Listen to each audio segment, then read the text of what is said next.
All right, let's talk about something that's got a ton of myths and, speculation swirling around it online, the Adam's apple. What does it actually feel like when someone touches it? Let's get into it. So, yeah, this is the big question, right? You've probably seen the memes or heard the rumors floating around. There's this popular idea that it's some kind of super sensitive, almost off limit zone. But is there actually any truth to that? And this is the comparison you see everywhere.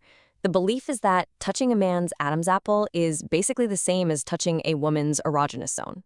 I mean, it's a pretty direct and, as we're about to see, a very sensationalized analogy. But here's the thing. That comparison, as popular as it is, just isn't quite right. The actual feelings and the reasons behind them are way different. So it's time to separate the physical facts from the psychological feelings to see what's really happening here.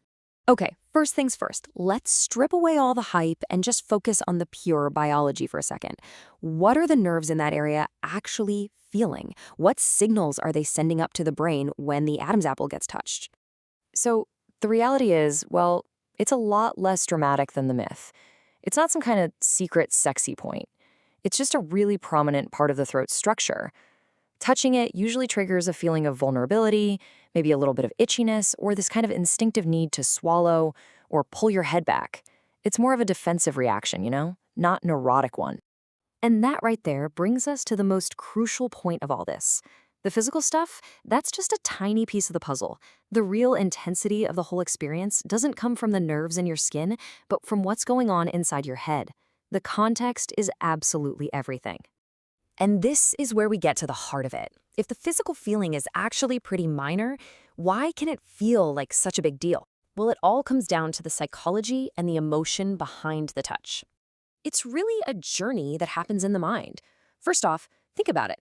The throat is a very private, very vulnerable area, so letting someone touch you there, that requires a huge amount of trust. That implied closeness is what triggers those powerful feelings. And of course, if the touch is from someone you like, that trust and intimacy can make your heart race, creating this feeling of excitement or even shyness. Okay, so if that big, dramatic comparison is just plain wrong, then what's a better one? What can we actually compare it to that makes a little more sense, both physically and psychologically? A much, much more accurate way to think about it is this. Touching a man's Adam's apple is way more similar to the feeling of someone gently touching a woman's neck or collarbone. For both, the area is sensitive, the sensation itself is pretty subtle, and the real significance, the real feeling, comes from the intimacy of the moment and who's doing the touching. All right, let's pull all of these pieces together and figure out the main takeaway from all this. So here's the bottom line. The sensation isn't about some hidden pleasure button. It's really this delicate combination.